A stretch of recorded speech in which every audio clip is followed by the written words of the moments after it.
நீங்கள் பார்த்து கொண்டிருப்பது உங்கள் ஜாஷ்வா டிவி. சகல ஜனங்களுக்கும் நற்செய்தி.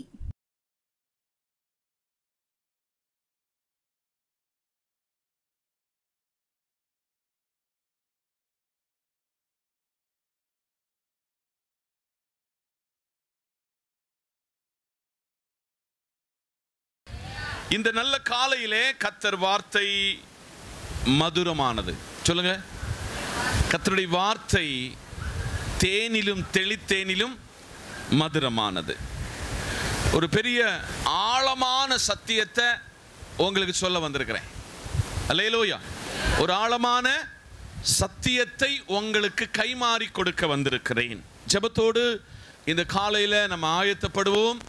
கர்த்தர் உங்களை ஆசீர்வதிப்பார். சற்று நேர தியானத்துக்கென்று தெரிந்து கொண்ட வேத பகுதி 2 பேதுருவின் புத்தகம் 3ஆம் அதிகாரம் 9ஆம் வசனம். தாமதிக்கிறார் என்று சிலர் எண்ணுகிறபடி கர்த்தர் தமது வாக்குத்தத்தத்தை குறித்து தாமதமாயிராமல்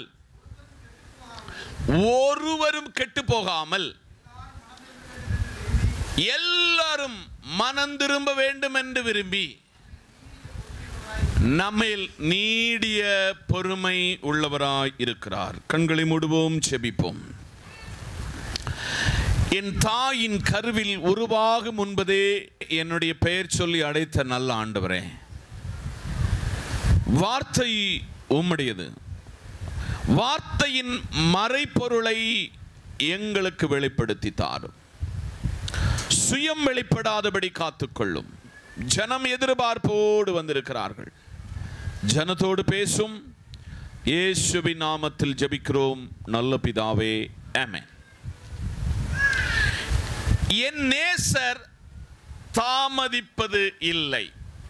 என் நேசர் தாமதிப்பது இல்லை என்ற தலைப்பிலே நாம் கர்த்தருடைய வார்த்தையை இன்றைக்கு நாம் கேட்க போகிறோம்.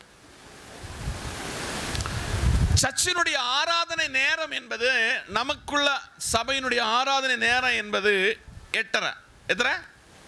சத்தம் போட்டு சொல்லுங்க. 8:30. இந்த ஆராதனைக்கு வர சொல்ல ஒருவேளை தூரத்தில் இருக்கிறவங்க, அதாவது நடந்து வருகிறவர்கள் அல்லாமல் தூரத்திலிருந்து வருகிறவங்க, நீங்க வர வழியில டிராபிக் ஆயிட்டுன்னு சொன்னா உங்களுக்கு குறித்த நேரத்தில் என்ன செய்ய முடியாது, வர முடியாது. அதனால நம்ம பறந்தெல்லாம் என்ன செய்ய முடியாது, வர முடியாது.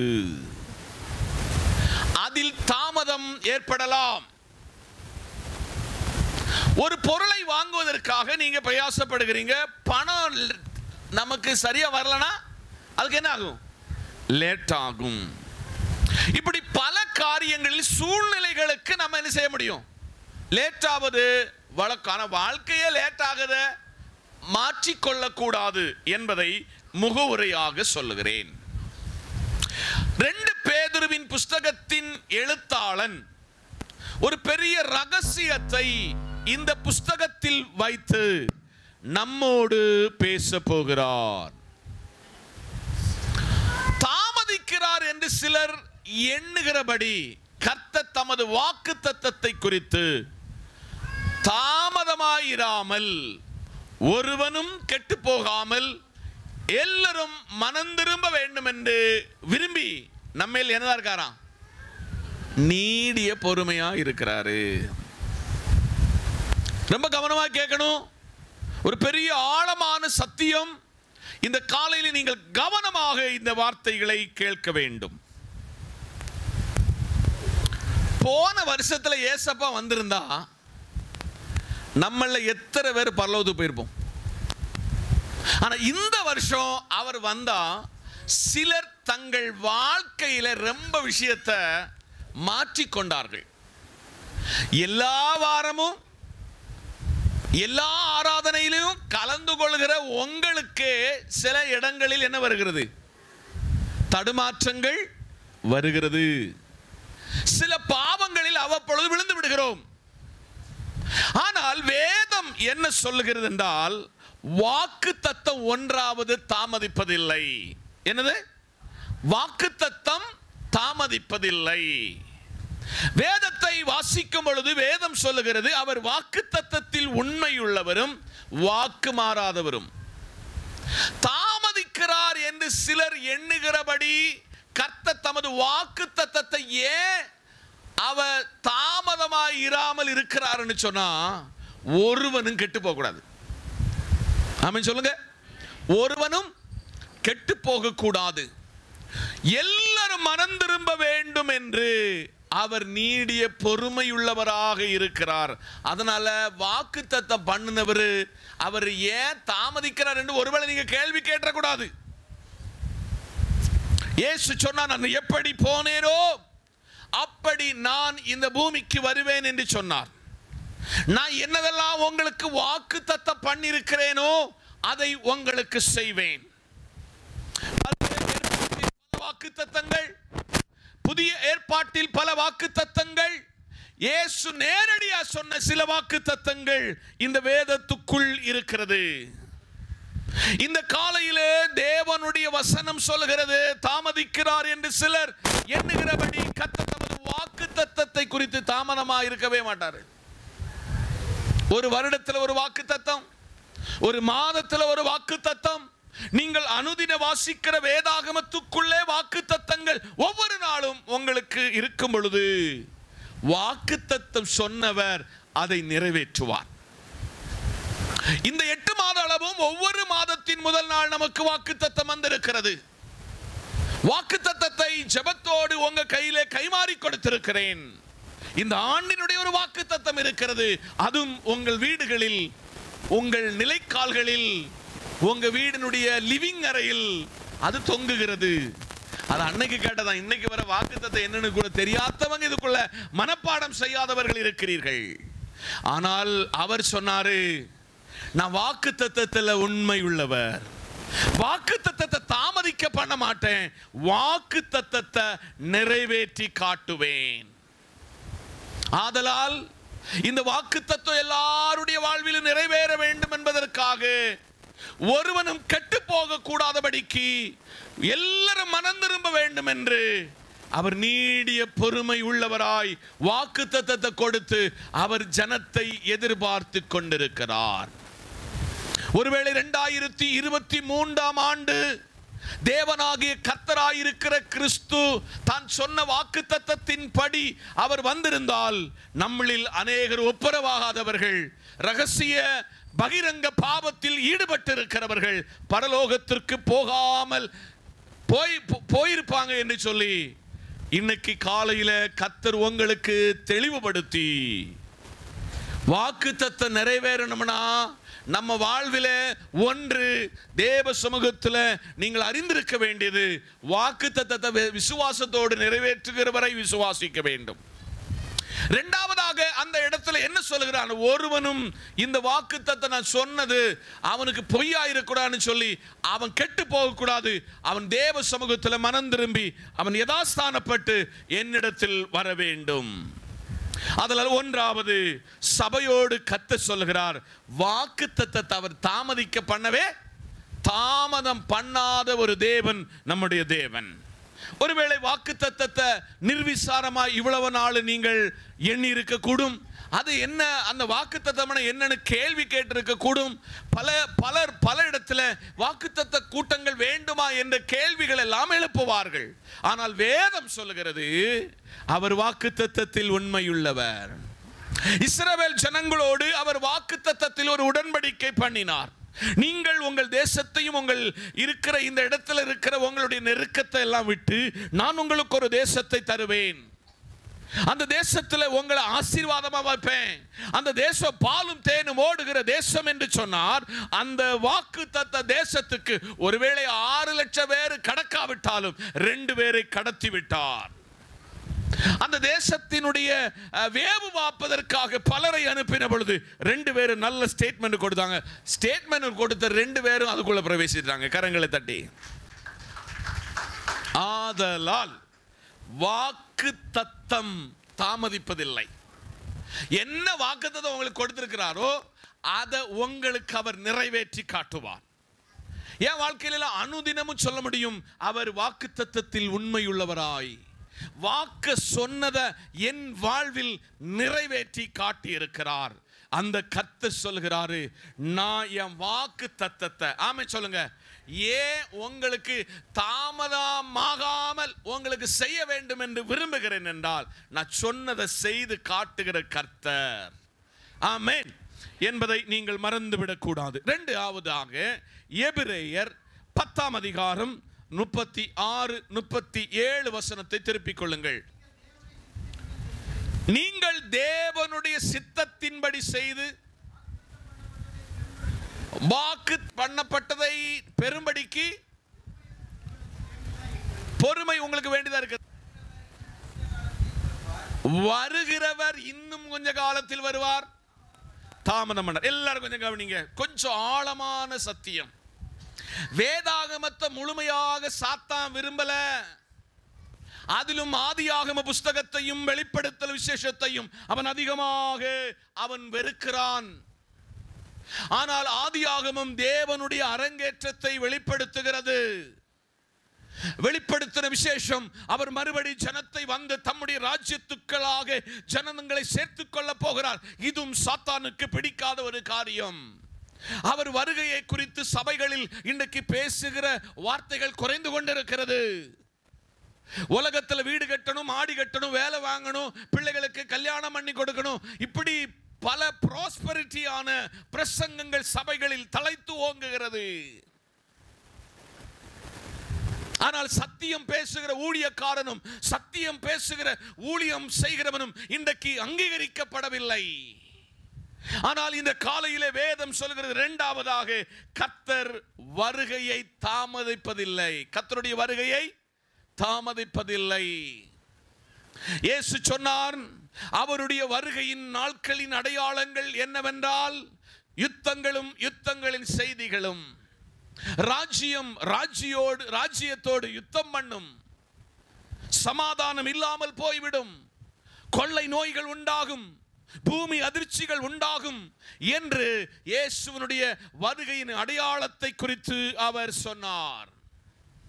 இன்னைக்கு காலையிலே சபையே, நீங்கள் நல்ல வேலை வாங்கி வீடு கட்டி குடும்பமாக பெண் கொண்டு பெண் எடுத்து வாழ நான் உங்களை ஆமோதிக்கிறேன், அப்ரிசியேஷன் பண்ணுகிறேன், உங்களை அதற்கென்று உற்சாகப்படுத்துகிறேன். ஆனாலும் இந்த பூமி நமக்குரியது அல்ல. ஆமென் சொல்லுங்க. இந்த பூமியில் உள்ள எல்லாம் அனித்தியமாய் இருக்கிறது. இயேசு சொன்னார், நீங்கள் தேவனுடைய சித்தம்படி செய்து வாக்குத்தத்தம் பண்ணப்பட்டதை பொறுமையுடன் பெறும்படி உங்களுக்காக வேண்டிக் கொள்கிறேன். 36ஆம் வசனம் என்ன சொல்லுகிறது என்றால், மிக தெளிவாக துல்லியமாக சொல்கிறார், வருகிறார். வருகிறவர் இன்னும் என்ன செய்ய மாட்டாரு, கொஞ்ச காலத்துல வருவாரு, தாமதம் பண்ணார். 2 உலக மகா யுத்தங்கள் நடந்திருக்கிறது. 3வது உலக மகா யுத்தத்துக்கு நாடு தேசம் ஆயத்தம் பண்ணி கொண்டிருக்கிறது. அப்படி சில நாடுகள் ஒன்றோடு ஒன்று இணைகிறது. ஒரே கரன்சியை நாடு பலவந்தம் பண்ணுகிறது.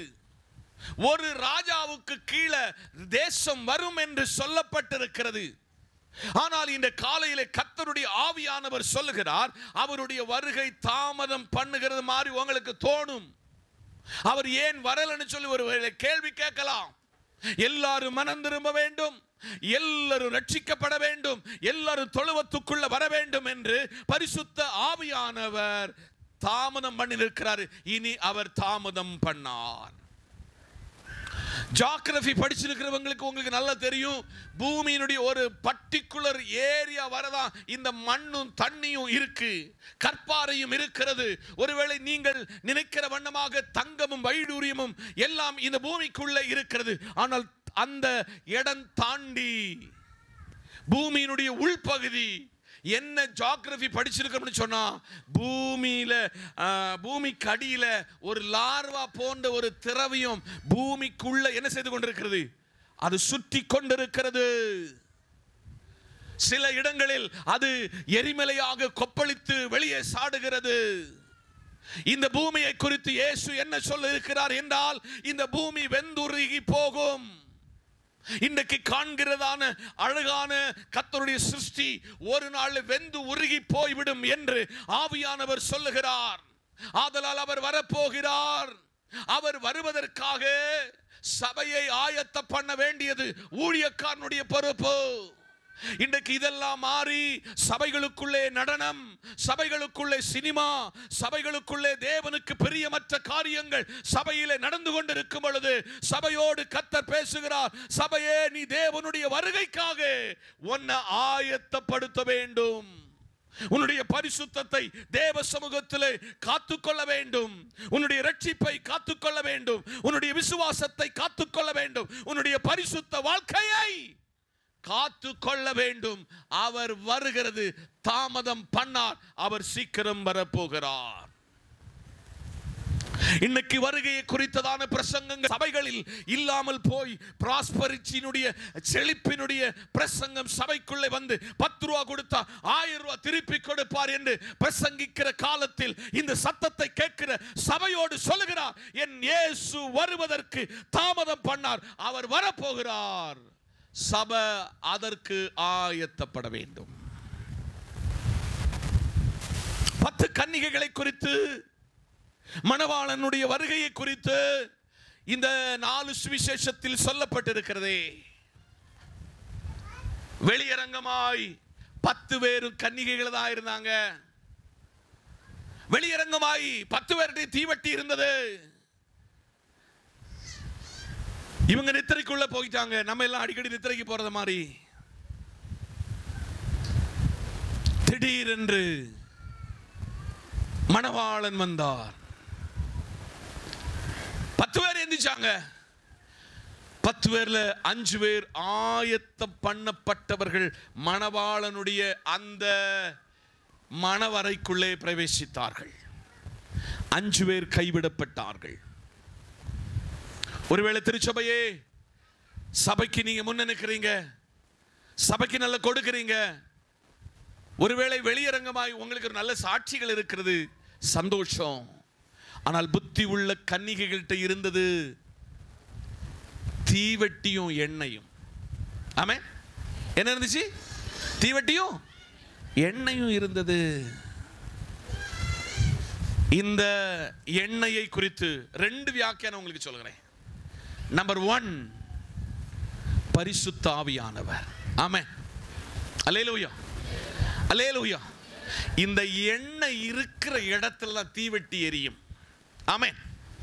உங்களுக்குள்ள பரிசுத்த ஆவியானவர் இருக்கிறவர்களை மட்டும்தான் நீங்கள் ஜொலிக்க முடியும், நீங்கள் பரிசுத்தமாய் வாழ முடியும்.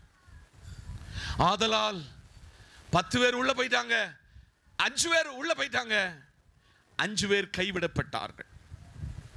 அப்போ இவங்களை சொல்லி விடுகிறாங்க, கடையில கிடைக்கும். என்ன கிடைக்கும்? கடையில. அவங்க போய் வாங்கி வருவதற்குள்ளாக கதவு அடைக்கப்பட்டது. எவ்வளவு நாள் வாழ்ந்தும் இல்ல, பரலோகத்தில் இருக்கணும். நம்ம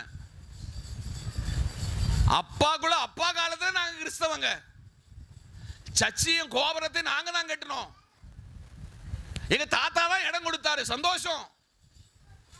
நாங்க தான் இதை செய்தோம், சந்தோஷம். ஆனா பரலோகத்துக்கு போகாம நீங்க என்ன செய்ததும் பிரயோஜனம் இல்லை. இன்னைக்கு காலையில் ஒரு தெளிவான செய்தியை சபைக்கு கொண்டு வருகிறேன். இன்னைக்கு காலையில் வருகிறவர் இன்னும் கொஞ்சம் காலத்தில் வருவார், இன்னும் கொஞ்ச காலத்தில் வந்துருவாரு. தாமதம் பண்ணார். கையை பிடிச்சு சொல்லுங்க பக்கத்தில், தாமதம் பண்ணார். வெளிப்படுத்தின விசேஷம் 3ஆம் அதிகாரம் 11ஆம் வசனம். இதோ சீக்கிரமாய் வருகிறேன், ஒருவனும்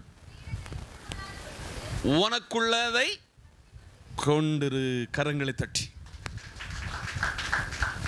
ரொம்ப முக்கியமான ஒரு காரியத்தை சொல்ல போறேன். இதோ சீக்கிரமாய் வருகிறேன். யார் சொன்னா?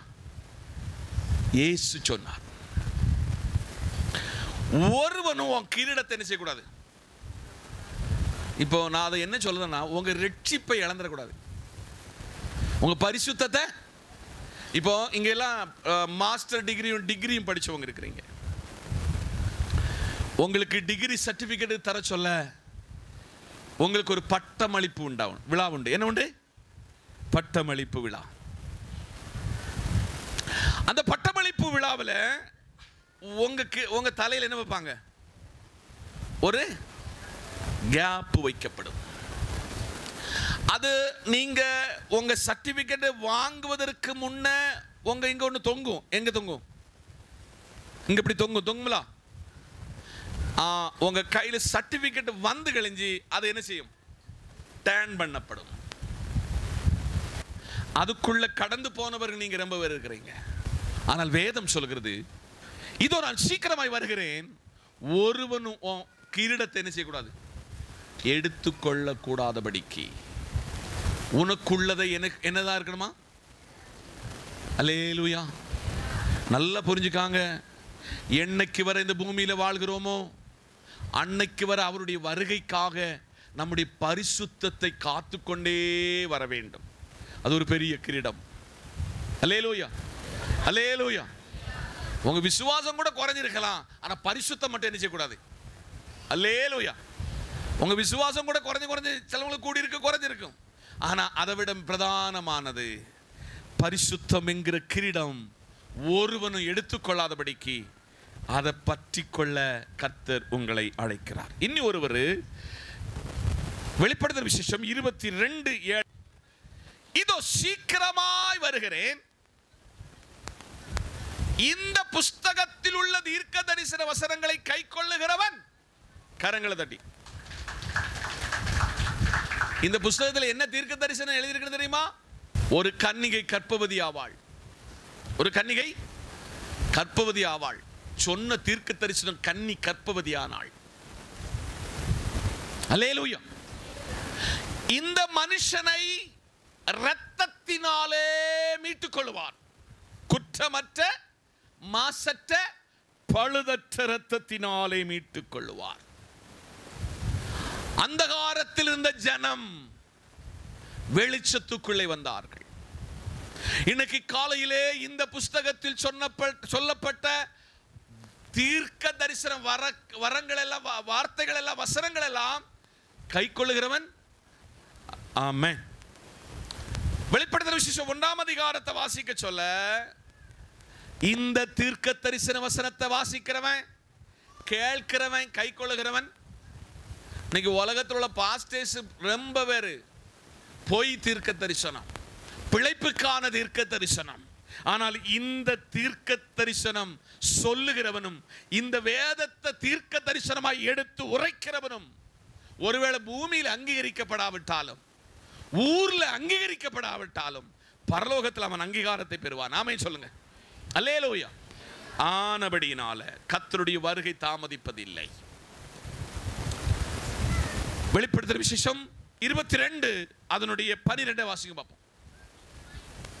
இதோ சீக்கிரமாய் வருகிறேன், அவனவனுடைய கிரிகளின்படி அவனவனுக்கு நான் அளிக்கும் பலம் என் கூடவே வருகிறது. அல்லேலூயா.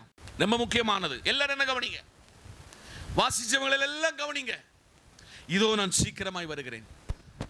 இந்த வசனம் எப்படி எந்த சூழ்நிலையில் எழுதப்பட்டது உங்களுக்கு நல்லா தெரியும். இன்னாலும் உங்களுக்கு மறுபடியும் ஞாபகப்படுத்துகிறேன். பத்மோ தீவுக்கு நாடு கடத்தப்பட்ட,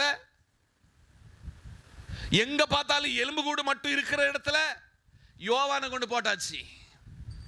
பேச்சு துணைக்கு ஆள் இல்லை, தண்ணி கொடுக்க ஆள் இல்லை. அவன் ஆவிக்குள்ளானான். உங்களுக்கும் எனக்கும் ஆவிக்குள்ளாகுகிற அனுபவம் இருக்கிறதா? அவன் ஆவிக்குள்ளானான். அவன் பரலோகத்துக்கு போய் கர்த்தர் ஒவ்வொன்றையாக காட்டி சொன்னாரு, நான் எப்படி வானத்துக்கு எடுத்துக்கொள்ளப்பட்டேனோ நான் அப்படி திருப்பி என்ன செய்ய போறேன்? சீக்கிரமாய் வரப்போகிறேன். நான் வருகிறதுல என்ன சம்பவிக்கும் அதை உங்களுக்கு மென்ஷன் பண்ணுவேன். அவன் அவனுடைய கிரியையின்படி. மாங்காய் விதை வச்சுட்டு தேங்காய் அறுக்க முடியுமா? அறுவடை செய்ய முடியுமா? இல்லை. இந்த பூமியில நீங்க எப்படி வாழ்ந்தீங்களோ, உங்க வீட்டில் சிசிடிவி கேமரா இருக்கும், நீங்க போகிற பேங்க்ல இருக்கு, ஸ்கூல்ல இருக்கிறது. ஆனா உங்களை ஒரு சிசிடிவி கேமரா எப்போ, ஈச் அண்ட் எவரி டைம் நீங்க எப்படி பேசுறீங்க, எப்படி பழகுதீங்க, எப்படி ரகசியமா பாவம் செய்தீங்க, எப்படி பாக்கெட் அடிக்கிறீங்க, சகலத்தையும் வாட்ச் பண்ணக்கூடிய ஒரு கேமராவை போல கர்த்தர் உங்களை கண்காணிக்கிறார். அதுதான் சொன்னாரு, அவனுடைய கிரியைகளின் படி அவனுக்கு நான் அளிக்கும் பலன் ஏன் கூட வருகிறது. கிறிஸ்தவ குடும்பத்தில் பிறந்ததுனால ரட்சிப்பு வராது. அல்லேலூயா.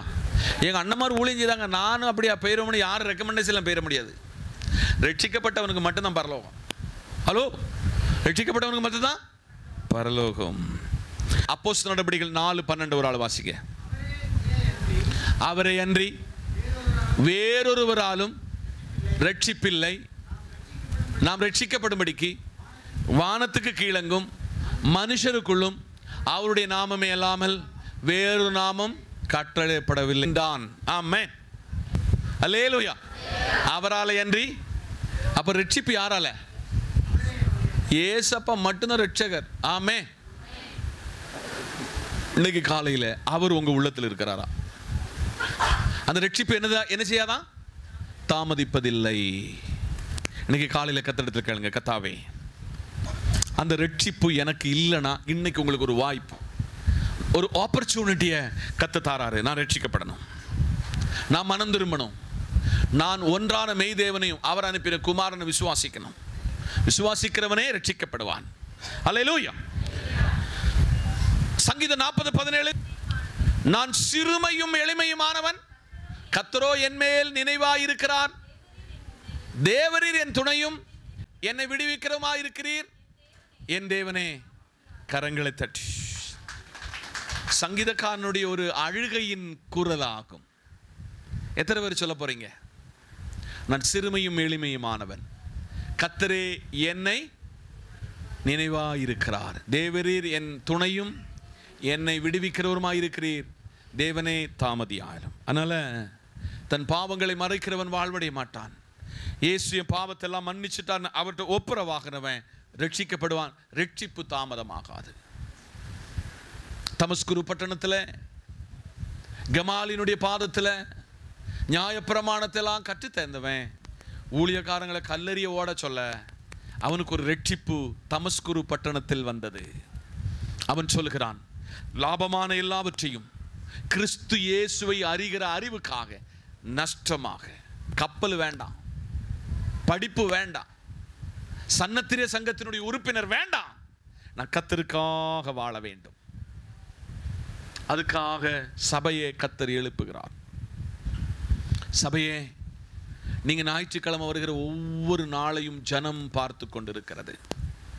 மற்ற நாளில் உங்க வீட்டுக்கு வந்து போறவங்க, மற்ற நாட்கள் யாரோடெல்லாம் நீங்க பைக்கில் சஞ்சரிக்கிறீங்க, யாரோடெல்லாம் நீங்க நடந்து கொண்டு இருக்கிறீங்க, யாரோடெல்லாம் தவறான பாதையில போகிறீங்க, பரலோகம் பார்த்து கொண்டு இருக்கிறது. இப்போ உங்களுக்கு விளையாட்டா தோணும், இப்போ யாரெல்லாம் பார்க்கலன்னு தோணும். ஒன்று, சபைக்கு அது அது அது ஒரு பெரிய தடை. உங்களை படிப்பிக்கிறவர்கிட்டையும் உங்க வெளியில சொல்லாட்டையும் அந்த ஆள் என்னதான் படிப்பிக்கிறாரு என்பதை ஜனம் கேள்வி கேட்கும். அடுத்த வசனம் 75, நானோ சிறுமையும் எளிமையுமானவன், தேவனே என்னிடத்தில் தீவிரமாய் வாரும், நீரே என் துணை, என்னை விடுவிக்கிறவானவர், கர்த்தாவே தாமதியாதேயும். கரங்களை தட்டி யோ பிரைஸ் தி லார்ட். எவ்வளவு கிரேட்டான ஒரு சங்கீதக்காரனுடைய அனுபவம். நானோ சிறுமையும் எளிமையுமானவன். என்கிட்ட வர நீர் என்ன செய்யணுமா? தீவிரமா. சங்கீதக்காரன் வீட்டுக்கு ஒரு தீர்க்கதரிசி வந்தார். தாவீது வீட்டுக்கு வந்த தீர்க்கதரிசி பேர் என்ன? நாத்தான். நாத்தான் ஒரு கஷ்டத்தை அறிவிக்க போயிருக்கிறார், ஒரு நியாயம் கேட்டு போயிருக்கிறார். ஐயா, நேற்றைக்கு ராத்திரில ஒரு வீட்டுக்கு ராத்திரியில விருந்தாளி வந்துட்டாரு. அல்லேலூயா. நமக்கெல்லாம் எல்லா வீட்லையும் விருந்தாளி வந்தால் ரொம்ப சந்தோஷம் தானே. சிலவங்க எல்லாம் ஜெபம் பண்ண, ஆண்டவரே என் வீட்டுக்கு விருந்தாளி வரவே கூடாது, வரவே மாட்டாரு. அல்லேலூயா. இந்த காலையில அவன் போய் ராஜா கிட்ட மண்டி எடுக்கிறான். ராஜாவே, ராத்திரில ஒரு வீட்டுக்கு விருந்தாளி வந்தான். அந்த விருந்து வந்த வீட்டில் 100 ஆடு. எத்தனை ஆடு? 5 ஆடை கூட அடிச்சிருக்கலாம். எத்தனை ஆடை? 5 ஆடை கூட அடிச்சிருக்கலாம். ஒற்ற ஆடு உள்ள ஒருத்தன் பாருங்க. ஆமே. சில வீட்டில எல்லாம் நான் ஒரு காலத்துல வருத்தப்படும், என்னடா நம்ம வீட்டில எல்லாம் கோழி எல்லாம் வளர்க்குறாங்க, இப்படி அநியாயமா கண்டிக்கிறார்களே. ருசி கிடைச்ச பொண்ணு அதெல்லாம் மறந்து போயிட்டோம். சில வீட்டில் பிள்ளைகளை மாதிரி மிருகங்களை வளர்ப்போம் தெரியுமா? காலையில் உங்களை பார்த்து கர்த்தர் கேட்கிறாரு, விசுவாச குடும்பங்களை பார்த்து கர்த்தர் கேட்கிறாரு. ஒரு ஆடு உள்ளவங்களை அடிச்சு சாப்பிட்டுட்டு ஒன்றும் தெரியாத மாதிரி, என்ன தெரியுமா மாதிரி, ஒன்றும் தெரியாத மாதிரி. அப்போ ராஜா வாயிலிருந்து அவர் கக்க வச்சாரு. அவனை என்ன செய்யணும்? உடனே அவர் சொல்றாரு, அவனை இந்த பூமியிலேயே வச்சிருக்கூடாது, அது நீர் தான். அவன் உப்புரவாகுகிறான். நல்லா புரிஞ்சுக்காங்க. இந்த தீர்க்கதரிசி அங்க போகாட்ட இவர் பாவத்தை சுட்டி காண்பித்திருக்க முடியுமா? ஞாயிற்றுக்கிழமை வர சொல்ல எல்லாம் உங்களை ஆசீர்வதிப்பார்னு சொன்ன எவ்வளவு கிக்கல் விட்டு சிரிப்பான பிரசங்கம், எவ்வளவு ஜாலியே. அப்ப பாஸ்டர் இன்னைக்கு அடி கொடுத்தாரு பத்தியில, அவளுக்கு தான் கொடுத்தாரு, இவனுக்கு தான் கொடுத்தாரு. ஒன்ன திருந்ததுக்கு கொண்டு வச்சிருக்கிறாரு, அதை மறந்துட்டே. ஆனால் இந்த பிரசங்கம் அவங்களுக்குன்னு சொல்லாதீங்க, இது இவங்களுக்குன்னு சொல்ல. அவன் எழுதான் பாருங்க, நானோ சிறுமையும் எளிமையுமானவன், தேவனிடத்தில் தீவிரமாய் வர நீரே எனக்கு என்னை விடுவிக்கிறவருமான, நீ என்னது ரட்சிக்கிறவர் நீர் தாரையா. ரட்சிப்பு அவர் ஒருவரை. அல்லேலூயா. அடுத்த வசனம் 62:1. தேவனை நோக்கி என் ஆத்துமா அமர்ந்திருக்கிறது, அவரால் என் ரட்சிப்பு கரங்களை தட்டி. அல்ல, இவ்வளவு பிரசங்கம் எல்லாம் கேட்கிறோம். உங்க வீட்டில் உங்களுடைய நிலைமை ஒன்று அனலைஸ் பண்ணுங்க. இன்னைக்கு உங்க வீட்டில் நம்ம சர்ச்சில் உள்ள 2 பேரா பேட்டி எடுக்க சொல்ல, உங்களுக்கு இந்த கேட்ட வசனத்துக்கும் ஒத்து போகுதா? உங்க விசுவாச வாழ்க்கையிலோட ஒரு கனெக்ட் இருக்கா என்பதை கர்த்தர் கேட்கிறார்.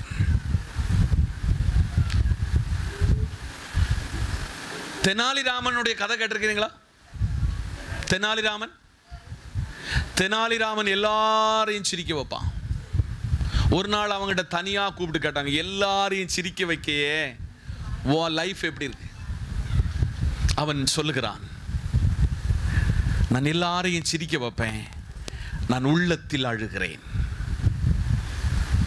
இன்னைக்கு சபையை இங்க இருக்கிற பலர் நீங்க உள்ளத்தில் அழுதுகிட்டு இருக்கீங்க தெரியுமா?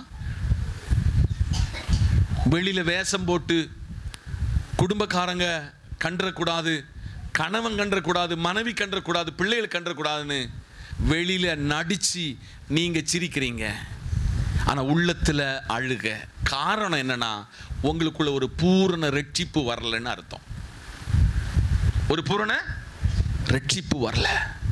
ரட்சிக்கப்பட்டவனுக்கு கோடிகள் இல்லாம இருந்தாலும் உள்ளத்துல சந்தோஷம் இருக்கும். அவர் என் நேசர் தாமதிப்பதில்லை. என் நேசர் ஒன்று, வாக்குத்தத்தத்தை அவர் தாமதம் பண்ணவே மாட்டார். உங்களுக்கு சொன்னதை செய்வாரு, கண்டிப்பா செய்வாரு. ஆனால் அதுல பிரதான வாக்குத்தத்தம் உங்களை எங்க கொண்டு போயிடுவேன். அதை மட்டும், இந்த உலகத்துக்குரிய வாக்குத்தத்தத்தை மட்டும் பிடிச்சுக்கிறாதங்க, நித்தியத்துக்குள்ள வாக்குத்தத்தத்தையும் நீங்கள் பற்றி கொள்ள வேண்டும். நம்பர் 2, கர்த்தருடைய வருகை தாமதிப்பதில்லை. சபையே, இன்னைக்கு கர்த்தருடைய வருகை குறித்த பிரசங்கம் சபைகளில் குறைந்து கொண்டிருக்கும் பொழுது, உங்களுக்கு தந்த சபை உங்களை படிப்பிக்கிறது, நமக்கு கர்த்தருடைய வருகையின் நாள் இருக்கிறது. அது மல்கிய சொல்லுதாரு, சூள போல எரிகிற ஒரு நாட்கள் வருகிறது. அகங்காரி, என்ன பேரு? அகங்காரிகளும் அக்கிரமக்காரரும் வெந்து உருகி போவார்கள். அதில் உங்களை தப்பித்துக் கொள்ள கர்த்தர் உங்களை அழைக்கிறார். கர்த்தருடைய வார்த்தை தாமதிப்பதே இல்லை. கர்த்தருடைய வார்த்தை தாமதிப்பதே இல்லை. 4, கர்த்தருடைய தரிசனம் தாமதிப்பதில்லை. 5, கர்த்தருடைய ரட்சிப்பு தாமதிப்பதில்லை. இந்த வார்த்தையினால் கர்த்தர் உங்களை ஆசீர்வதிப்பார். ஆனால் இந்த வார்த்தைக்கு முழுமையாக உங்களை ஒப்புக் கொடுங்க, கர்த்தர் உங்களை ஆசீர்வதிப்பார். நல்ல ஆண்டவரே, நல்ல வார்த்தைக்காய் ஸ்தோத்திரம். வார்த்தை அனுப்பினீர், வார்த்தையை அங்கீகரித்து கொள்ள, ஏற்றுக்கொள்ள கர்த்தர் கிருபை தாரும், பெரிய காரியங்களை செய்யும். கிறிஸ்துவின் நாமத்தில் பிதாவே, ஆமென்.